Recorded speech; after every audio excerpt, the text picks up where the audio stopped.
Welcome to Unit 1, Day 4. Today we're going to start out with a little investigation. Actually, we're going to do a couple of them.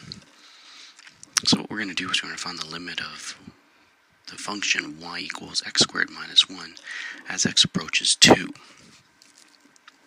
And what happens around it. Now, of course, we know what this nice parabola does. As we graph it, we've graphed parabolas for a couple of years. Well, let's just walk through the procedures and let's see what really happens. So to start off, we're going to complete the table of values.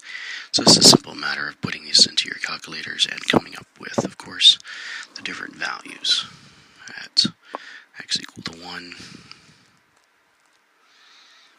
Oops.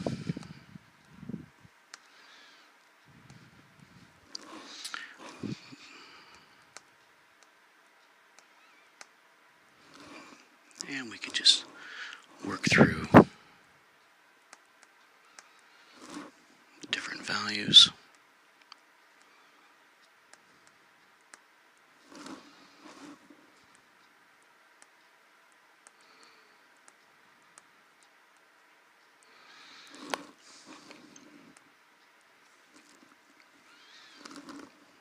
As we go across.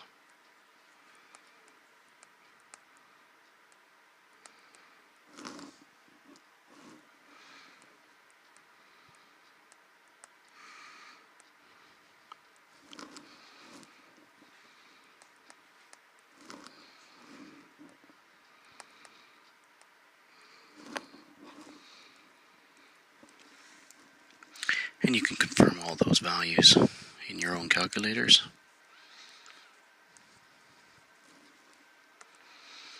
And we go through. So, as we look through the table of values, as x approaches 2 from the left, so we are coming through,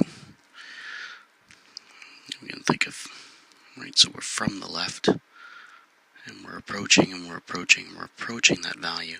What do we notice? What happens to the values? We look at that y is approaching the value, of course, of 3. And in number 3, as we approach from the right, so we're going to come along this way. In our blue color, we also notice that y, what we're approaching, of course, it looks like we're getting closer and closer again to that value of 3. Which is kind of nice. So that's sort of what we expected, because at x equal to 2, we do have in the function itself value of 2 squared, which is 4 minus 1, which gives us 3.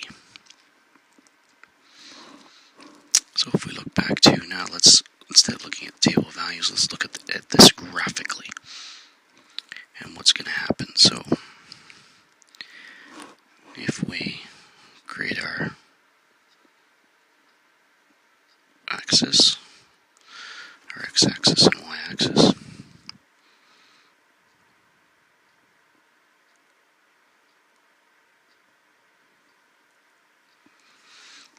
excuse the freehand. And so we can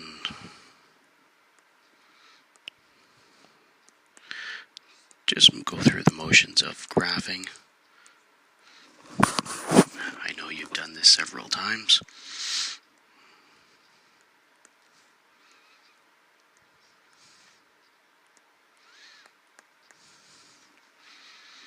Okay, so there's our values, and of course we're going to look at, we can plot our points.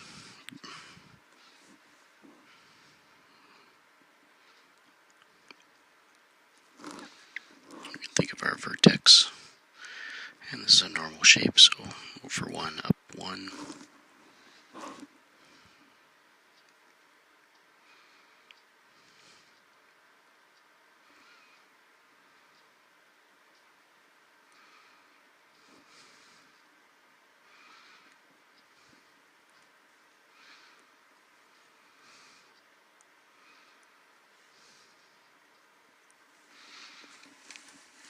And then, of course, drawing this nice smooth curve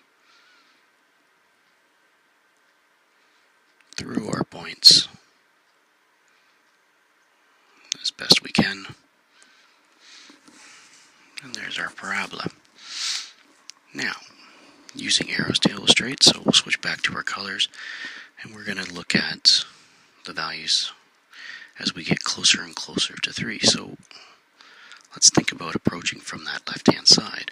What's going to happen? So we're going to come around our curve,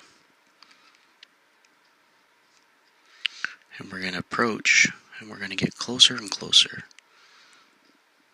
going in that direction along our curve, going towards that value.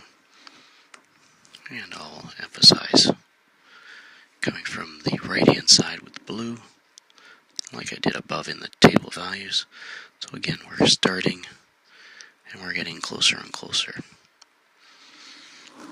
And so what happens? What do we say? Well, again, what we know, of course, is that it is indeed approaching that value of 3.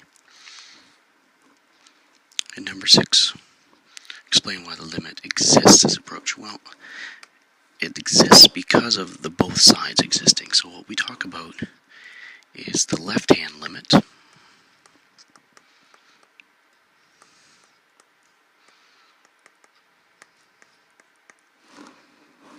which of course is the limit of x approaching 2 from the left side, or from lower, of our function f of x, and this value is becoming 3.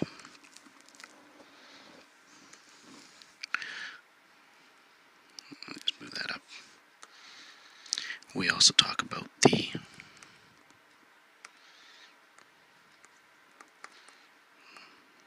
right-hand limit. Oops.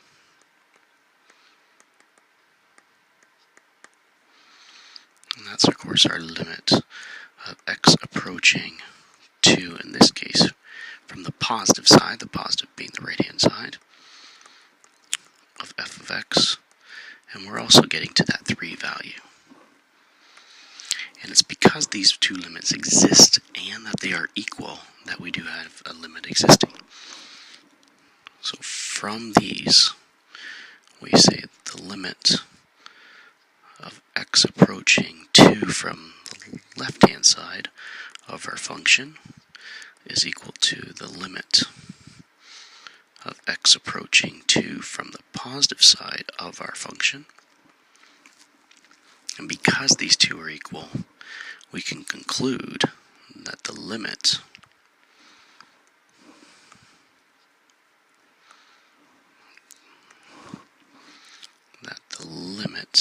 of x approaching 2 overall of our function is equivalent to 3. So we need this right and left hand limit for the overall limit to exist. Okay? So, well, let's try it with another function, and we'll see what happens there. So let's take a look at our second example. In this case, we have the limit of x approaching 1 of x squared minus 1 all over x minus 1, and we're going to do this by graphing. So first of all, we have to look at what is the actual function that we're going to graph here. Oops. Let's clean that up a little bit. So x squared minus 1 all over x minus 1. Now, hopefully, of course, you realize that there's a difference of squares up top there. So x minus 1 times x plus 1 all over x minus 1, which, of course, things cancel nicely. And we're left with x plus 1. Of course, remembering that x cannot equal our value of 1. So what do we have? Well, what we have, of course, is a nice graph of a linear function.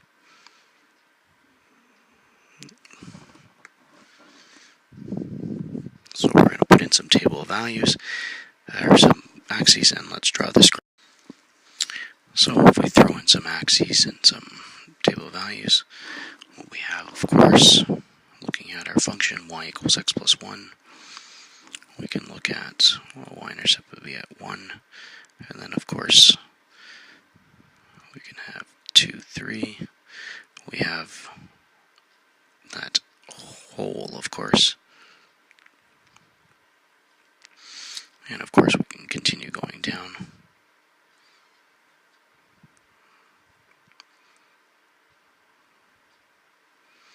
And we have this nice line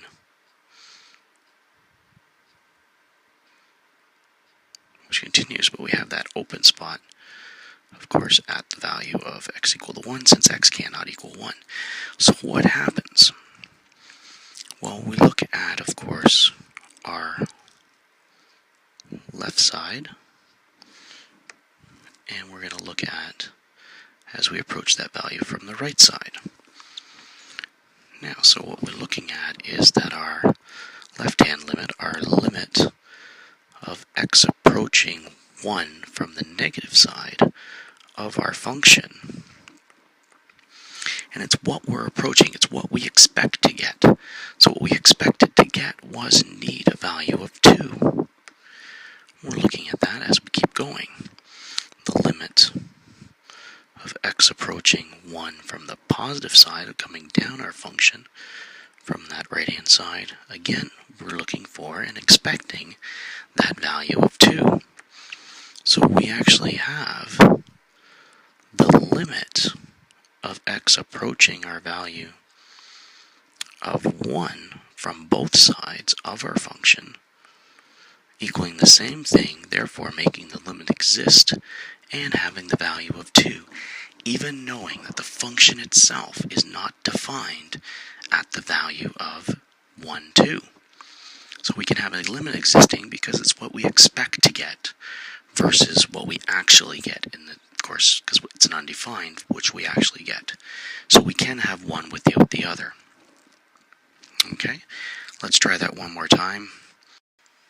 So what we have here is the piecewise function, 3 parts. You've seen this in grade 9, possibly in grade 10, probably in grade 9. And what we want to do is draw this function. So I've already drawn a couple of the aspects of it. We of course want for our function, when x is less than 0, we want to deal with x minus 1, which is our red function. So it's strictly less than, so we have an open dot at x equal to 1, and we want everything to the left of that. So now it's our dark function. Our black function is the function we want. At x equal to 1, and this should say equal to 1 in there. Sorry about that. We want x equal to 1, so there's our dot there. And then we want anything greater than 1. We would want it from there, so we have again an open dot at that value and then heading off in that direction. So our black graph is actually our function f of x. So what we want to do when we're trying to evaluate this limit, of course, is look at the right and left hand limits. So we're going to look at the limit of x approaching 1 from the negative side of our function. And in order to do that, we're going to do the limit of x approaching 1 from the negative side. Well, when we're approaching from the negative side, we're down here. We're in part of this graph area here, which was our red graph. So we actually want x minus 1 is the function we're dealing with. And of course, being a nice polynomial function, direct substitution, 1 minus 1 gives us what we expect to get, and that is 0. We then look at the right hand limit. So the limit of x approaching 1 from the positive side of our function.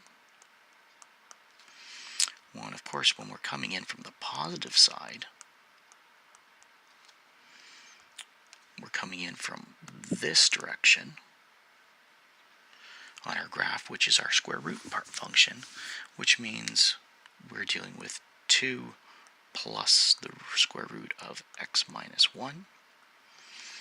And as again, direct substitution works, substitute in x equal to 1, 1 minus 1 is 0, root of 0 is still 0, and we end up with the value of 2, which makes sense if we look at our graph. As we approach from the left-hand side,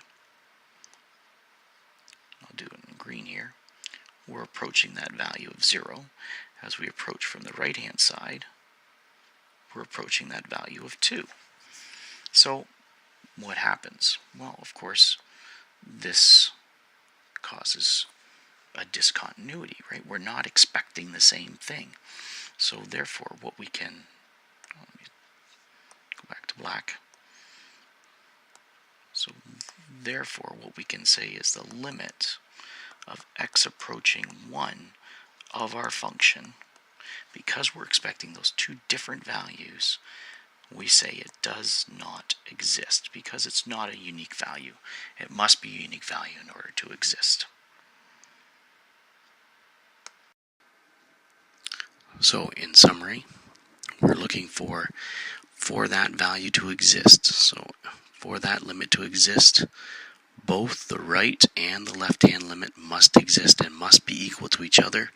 Otherwise, the limit does not exist. Okay, so let's try some questions on page 37 to deal with this concept, and we'll go from there.